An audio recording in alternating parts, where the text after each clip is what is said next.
Ya menurut aku ya daripada koprol kan mendingan sungkem dong. Masa menikah mau mau kawin mau minta izin minta restu koprol. Jadi kenapa sungkem?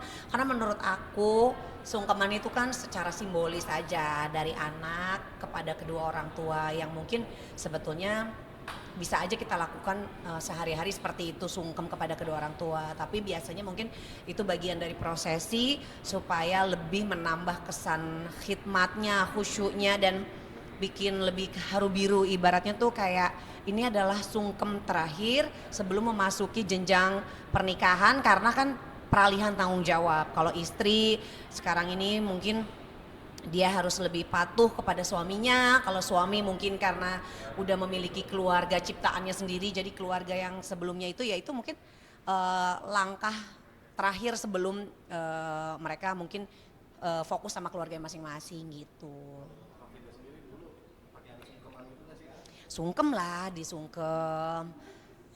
Yes, ada prosesi sungkeman apalagi kalau aku kan memang waktu itu pakai prosesi adat Jawa. Jadi memang sungkeman, terus meminta izin restu kepada kedua orang tua yang dengan kata-kata juga tetap ada karena itu justru bagian dari prosesi pernikahan yang bikin kedua mempelai sama semua tamu yang hadir tuh biasa ikut nangis, ikut merasakan haru biru antara sedih campur bahagia karena kan mungkin kita baru memasuki istilahnya biduk rumah tangga dan ternyata rumah tangga tuh seperti apa kelak ya itu makanya dengan sungkem kita mohon agar pernikahan kita tuh banyak yang ngedoain terutama dari kedua orang tua yang ikhlas ridho merelakan anaknya meninggalkan keluarga menjadi keluarga yang sakinah mawaddah warahmah dan ke jenjang yang lebih tinggi lagi yaitu pernikahan gitu.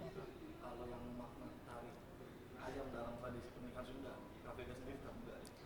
Kalau aku kan prosesinya adat Jawa, jadi aku rasa sih setiap adat baik Jawa, Sunda ataupun suku-suku lainnya itu kan memang mereka punya adat istiadat tersendiri, mereka juga punya makna di setiap adat kayak mungkin tari ayam, pasti ada filosofinya. Tapi aku sendiri nggak tahu, takutnya nanti disalahin nama ayamnya, ya nggak usah deh itu.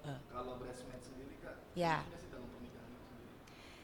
Sebetulnya bridesmaid itu kan sahabat dari kedua mempelai menurutku. Jadi istilahnya sahabat-sahabat yang ya yang selama ini mereka itu berteman bisa bebas tapi akhirnya setelah menikah kan jadi ada batasan karena tetap bagaimana juga kalau istri itu harus izin apa-apa ke suami. Jadi menurut aku ya penting nggak penting kalau misalnya kita kalau kalau sebenarnya itu bridesmaid itu kan adopsi budaya luar. Kalau di kita kan mungkin among tamu terus apa pagar pagar betis pagar betis sepak bola kali ya pagar ayu kayak gitu sebenarnya kayaknya sih ya. Satu lagi Kak. Apa tuh? Ya ya ya tapi ntar lo tayangin yang ini. Iya. Oh ya oke. Ya Kak, melihat video viral Kak yang tips agar suami tidak nyuruh gigit lagi, nah itu gimana Kak? Itu sebenarnya bukan tips biar suami nggak mijit lagi, emang suaminya kedeketan sama tembok kalau kata aku. Jadinya istrinya mau istilahnya tuh apa tuh namanya tuh yang dikeretek-keretek ya, dikeretek-keretek depannya tembok jadinya kejedot gitu. Aku rasa sih enggak lah, semua istri seneng memijit suami dan rasanya istri tuh lebih penting mijit daripada masak karena mendingan suami makan di luar daripada mijit di luar ya kan. Jadi menurut aku itu bukan bukan disengaja sang istri itu ya mungkin juga karena suaminya kedekatan sama tembok. Nah udah gitu untung temboknya halus ya. Kalau bisa temboknya yang dikamprot ya. Jadi kalau bisa kan perih gitu. Gitu aja. Walah, enggak banyak-banyak banget. Ya emang anaknya kreatif, anaknya suka nyanyi, anaknya apa namanya nggak bisa diem. Jadi ya alhamdulillah artinya kan dia bisa punya daya tangkap yang cepat. Dan juga sambil joget sambil nyanyi juga hafal banget itu juga bahasa India lagi kan. Iya, iya nggak apa-apa buat ngelatih motoriknya, refleksnya dan juga daya ingatnya. Kita kasih apa kebebasan kalau untuk kesenian. Oh berarti memang diarahkan untuk kesenian juga ya. Nggak diarahkan, cuma ya dia mau minta les piano kita lesin, dia mau nyanyi kita lesin gitu. Siapa yang ngajarin berarti? Nggak ada yang ngajarin lah, orang bapak sama emaknya, mamanya masih bisa nyanyi, bapaknya nggak bisa nyanyi. Nadanya do semua. Kalau nyanyi pasti dimarahin sama Yaya. Kenapa gitu? Ya, bapaknya soalnya nggak bisa nyanyi, dia bilang, "Pak, suara papa jelek nih, tolong dong Pak sadar diri." Oke, gitu. Gitu. Oke, kalau kayak gitu-gitu dilesin juga nggak sih nyanyi gitu? Iya tadi kan saya udah bilang, udah dia les nyanyi memang, jadi les vokal, terus juga bukan berarti dia harus jadi penyanyi ya, enggak.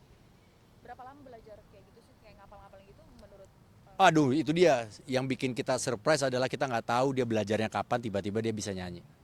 Karena kan kalau nggak salah itu pas saya pulang dari London maraton, saya langsung nyambung syuting ke Jogja, pas pulang dia nggak lama itu nyanyi itu. Jadi kayak saya juga surprise juga, saya nggak tahu dia latihan atau mungkin ngeliatin videonya. Mungkin kan memang video itu lagi viral. kemarin juga dari London mampir ke Manchester juga, Mm-mm. bagaimana itu keseruannya sama karirnya? Ya pengen memperkenalkan alias mendoktrin istri saya, semoga dia tahu suaminya tuh cinta sekali dengan Manchester United Apa gitu. responnya karirnya? Ya senang, dia happy, dia juga ternyata udah pernah juga nonton bola dulu, dia pernah cerita, dia juga udah pernah ke beberapa stadion. Jadi nikmatin aja pas liburan kemarin gitu. Berapa lama sih? Hampir 2 minggu lebih, 2 mingguan. Berarti kemana aja? Cuma di London sama Manchester doang, 2 kota itu aja. Sekarang udah mulai keracunan gak sih sama MU? Dikit-dikit, Gitu. dikit-dikit Oh, gitu. gitu. Sudah keracunan juga kak ikut maraton karirnya? Mudah-mudahan. Gitu. Doain aja ya, semoga dia. Yang penting tujuannya sebenarnya bukan harus ikut maraton, yang penting sehat. Itu aja. Apapun kegiatannya, apapun olahraganya, yang penting punya keinginan untuk menjaga kesehatan, merawat badannya. Jadi kita nggak ngeluarin duit di rumah sakit, tapi ngeluarin duitnya untuk beli peralatan-peralatan lari olahraga. Gitu. Tapi mau sedikit Apa? dong. Udah dong. Oh please please. Udah malam. Tanggapan Ditungguin tentang anak. sungkeman pernikahan, bang, itu kan Sungkeman pernikahan kenapa? sungkeman pernikahan tuh menurut kamu adalah sesi, ya kamu jatuh sayang. Adalah sesi yang harus nggak bisa dilewat, nggak sih sungkeman di tradisi pernikahan? Jujur saya bukan orang yang punya kapasitas untuk menjawab itu apakah harus atau enggak.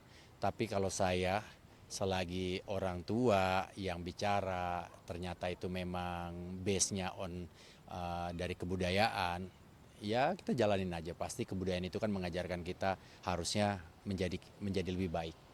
Gitu. Lihat video-video sungkeman yang memang benar sakral dan sampai haru menangis, dan memang maknanya juga kan menghormati. Iya dong, makanya itu kan kebudayaan itu lahir udah berabad-abad, udah lama sekali gitu loh. Dan itu yang harus kita hormati, kita sebagai manusia yang beradat istiadat juga ya. Kita kan punya kebudayaan gitu, itu yang kita harus junjung. Kalau kita nggak punya kebudayaan itu bahaya banget gitu loh, manusia nggak punya kebudayaan. Ya kita artinya kan kita harus ingat sama orang tua, kita harus kayak ngobrol sama orang tua, kita hormat sama orang tua. Mungkin makna dari sungkeman itu. Dan saling melepas untuk apalagi kalau pas pernikahan ya, artinya kan mungkin melepas anaknya kepada suaminya atau mungkin sebaliknya, dan mereka akan memulai kehidupan baru, pamit dengan dengan secara adat istiadat, mungkin seperti itu.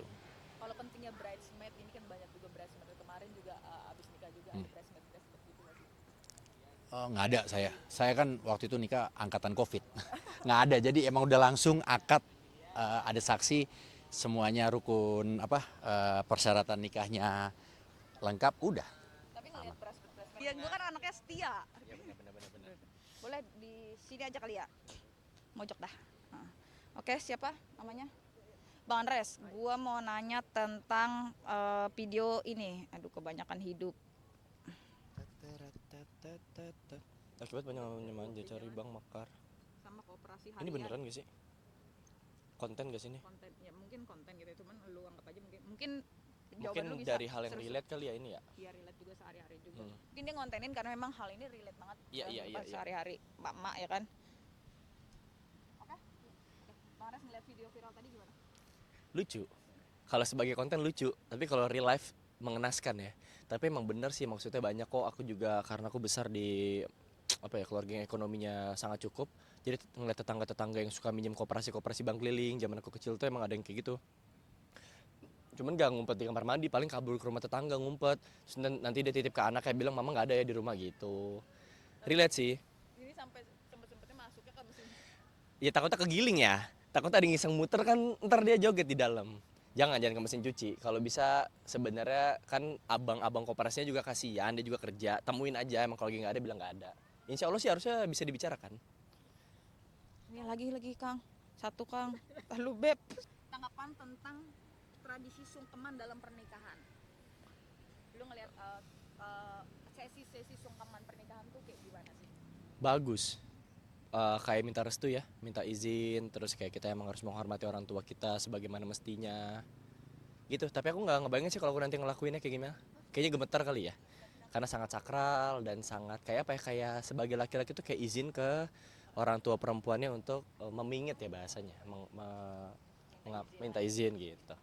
Itu Tapi sakral. selama ini ngelihat atau mungkin datang ke nikahan teman, lu ngeliatnya pas momen-momen itu kayak gimana? Aku ngeliatnya pas ininya, pas resepsinya aja. Kalau akad-akad Akadnya jarang aku ngeliat, tapi aku tahu suka ada di video kan misalnya ada prosesi sungkeman. nanti kira-kira nikah bakalan begitu gak sih? Tersenyum ya? Tidak ada bayangan. Ya pastilah, harus ada kan itu memang. Itu wajib gak sih? Aku juga kurang tahu sih. Wajib ya, ya wajib. Kalau menikah ada sih. Orang tua mungkin atau saudara Hmm? gitu kan, ada nggak sih yang udah melakukan hal-hal tersebut? Udah, cuman aku ya tadi aku nggak lihat prosesinya. Aku biasa datangnya pas resepsinya doang. Gitu. Kalau ngelihat tradisi sekarang kekinian ada bridesmaid kayak gitu-gitu. Itu hak setiap orang, tapi kayaknya kalau aku maunya bikin sesederhana mungkin aja kali ya. Se apa ya bilangnya ya? Senormal mungkin. Gitu. Kadang kan kalau kita lihat sekarang itu di Indonesia weddingnya gitu ada after party, istilah-istilah seperti itu masih sangat asing buat aku pribadi karena menurutku itu agak kebarat-baratan, terlalu kebarat-baratan. Tapi memang tidak salah, silakan yang mau melakukan itu. Tapi kayaknya kalau aku enggak kali ya, nggak usah ada kali ya. Bridesmaid, groomsmaid. Oke gitu-gitu kan itu memang kalau diperlukan silakan ada, kalau emang bisa membantu silakan ada. Tapi kalau misalnya ternyata malah bikin repot doang kayaknya nggak usah. Tapi lu nanti atau bakal kebayang nggak sih bakal karena kan itu sahabat-sahabat dekat kita ya biasanya. Iya ya. Groomsmaid itu juga. Belum tahu aku. Kayaknya kalau kayak gitu harus ngobrol sama pihak ceweknya juga ya. Ntar kita nggak mau ceweknya mau gimana kan nggak lucu kalau dia bete di hari pernikahan. Udah pernah belum sih jadi groomsman gitu-gitu? Pernah ditawarin tapi emang waktu itu emang belum pernah kesampaian karena bentrok. Karena bentrok. Jadi lagi kerja, akhirnya aku izin, tapi aku ngabarinnya H-3, H-2. Jadi ada penggantinya gitu. Maaf ya nggak bisa gitu. Berarti memang yang sepengetahuan kakak mungkin boleh diulang bridesmaid itu kan memang yang datang pun sahabat-sahabat dekat yang memang biasanya kan tahu perjalanan cintanya. Iya dan untuk memeriahkan ya bagian dari apa bilangnya bagian dari ya bantu pengantin gitu ya. Yang aku tahu sih gitu. Pengen nggak sometimes? Andres mau Kita nikah, lihat. Andres mau nikah. Ya, Bastian sama Sita Marino. Pengen nggak sih bakal ada gitu? Belum tahu, aku harus ngobrol sama ceweknya sih.